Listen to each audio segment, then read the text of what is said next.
আজকে 10 মাস চলে আমরা তো কারো সম্পদ বিবরণী দেখলাম না। একমাত্র কি বলেছে পদত্যাগ করছেন যে খালি ওর সংবাদটা আমরা দেখেছি, আর আমরা কারোটাই দেখি নাই। কোন অবস্থাতেই জনগণকে বিভ্রান্ত করবেন না। নির্বাচন কমিশন বানালেন আপনারা, এখন বলেন কি বিশ্বাস কম। আরে বাবা, আপনারা তো এমন এক জিনিস হয়েছেন, আপনারা চেয়ারে বসা ছাড়া কাউরে বিশ্বাস করেন না। চেয়ারে একগুলো অ্যাডভাইজার বসাইছেন, ওনাদেরকে পিছনে 2 জন করে বসাই দিয়েছেন। হোয়াট ইজ দ্য যোগ্যতা? কনস্টিটিউশনে কোথায় আছে? মন্ত্রী ওত নিয়েছে যে আমি এই প্রজাতন্ত্রের দায়িত্ব পালন, 2টা ওত নেয়, একটা দায়িত্ব পালন, একটা গোপনীয়তা। ওই পিছনে যারা আছে বসে মন্ত্রীদের পিছনে থাকতেছে, তাদের ওত কোথায়? তাদের জবাবদিহিতা কোথায়? এটা কি পারে কোন একটি সভ্য স্বাধীন দেশে পারে? এটা কি আপনারা পৈতৃক সম্পত্তির মতো মনে করছেন, ভাগাভাগি করে খাবেন? আর দেখেছেন অল্প দিনের মধ্যেই আপনাদের কি কাহিনী বেরুচ্ছে। আল্লাহ আপনাদেরকে তৌফিক দেখ, দামি জামা কাপড় পরবেন, সবকিছু পরবেন, ভালো গাড়িতে চলবেন, ভালো বাড়িতে থাকবেন, কিন্তু ট্যাক্সের হিসাব দেন। সবাই বলছিলেন 1 মাসের মধ্যে আপনারা আপনাদের সম্পদ বিবরণী দিবেন। আজকে 10 মাস চলে আমরা তো কারো সম্পদ বিবরণী দেখলাম না। একমাত্র কি বলেছে পদত্যাগ করছেন যে খালি ওর সংবাদটা আমরা দেখেছি, আর আমরা কারোটাই দেখি নাই। এটা তো মানুষকে বললেন একটা, এতদিন সমালোচনা করেছেন, সরকারে ছিলেন, এখন সরকারে বলছেন দিবেন, এখন দেন। আমাদের তো ভাই ট্যাক্স ফাইল আছে, we can submit it.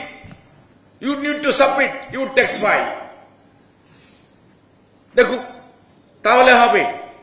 কিন্তু কথা এবং কাজে যদি মিল না থাকে, তাহলে তো আপনারা কিভাবে মানুষের ভালোবাসা অর্জন করবেন? ওয়ালটন আবারও মিলিয়নিয়ার অফারে ওয়ালটন ফ্রিজ কিনে আপনিও হয়ে যেতে পারেন মিলিয়নিয়ার। রাজনৈতিক দল করবেন, খুবই ভালো কথা। কর্মসূচি গ্রহণ করেন, সংগঠিত হন, রেজিস্ট্রেশন নেন, জনগণের কাছে যান, কর্মসূচি তুলে ধরেন। জনগণ যদি ভালো আদর করে, পছন্দ করে, গ্রহণ করে, আলহামদুলিল্লাহ, নো প্রবলেম। এই দেশের যে কোনো মানুষ রাজনৈতিক দল করার একটা উদ্যোগ নিয়েছেন। এখনই কোনো কিছু হলে বৃহত্তর রাজনৈতিক দলকে বাদ দিয়ে আগেই মিটিং শুরু করতে হয় সরকারে আপনাদের সাথে। এটি আপনাদেরকে যত ভাববেই বলেন না কেন, আপনাদেরকে বড় করে না, আপনাদেরকে ছোট করে। এই জিনিসটা বোঝার চেষ্টা করবেন, এই জিনিসটা বোঝার চেষ্টা করবেন। আগে নিজের পায়ে দাঁড়াতে শিখুন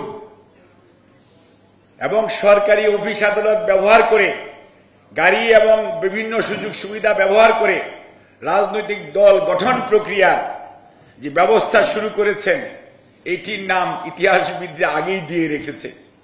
ওই নামে আপনারা অলরেডি ট্যাগড হয়ে গেছেন। এরা মুছতে পারবেন না। মুছতে চাইলে এখনো সময় আছে। ভিতর এবং বাইরে এক চিন্তা করে ঘোষণা দিয়ে মাঠে নেমে পড়ুন, জনগণের কাতারে আসেন। তাহলে দেখবেন জনগণ আপনাদেরকে অবশ্যই মূল্যায়ন করবে, আপনাদের অবদান অনুযায়ী অবশ্যই মূল্যায়িত হবেন। কিন্তু কোন অবস্থাতেই জনগণকে বিভ্রান্ত করবেন না। আরেকটি কথা বলে আমি আমার বক্তব্য শেষ করব। সার্বভৌমত্ব নিয়ে প্রশ্ন উঠেছে, কেন উঠল? এটা উঠার কথা ছিল না। আমরা যখন দেখলাম হঠাৎ করে ওই যে ওই ভদ্রলোক বুলু ভাই যার কথা বললেন, উনি একটা বয়ান করে দিলেন, কারো কোনো কথার দরকার না, এই দিক দিয়ে এটা যাবে। অর্থাৎ ওনাকে মনে হচ্ছে যে এই দেশের মালিকানা দিয়ে দেওয়া হয়েছে। আবার যখন সমালোচনা শুরু হয়ে গেল, এখন উনি গত 5 দিন ধরে, গত 2 দিন ধরে কথা বলে না, গত 2 দিন আগে বলা শুরু করলো, আমরা এগুলি বলি নাই, এগুলি কোনো আলোচনা হয় নাই। প্রথম বললো করিডোর, তারপরে বলে মানবিক করিডোর, বিভিন্ন বিশেষণে বিশ্বাসায়িত করলো। করিডোরের ইতিহাস সারা পৃথিবীতে যা আছে আমরা জানি।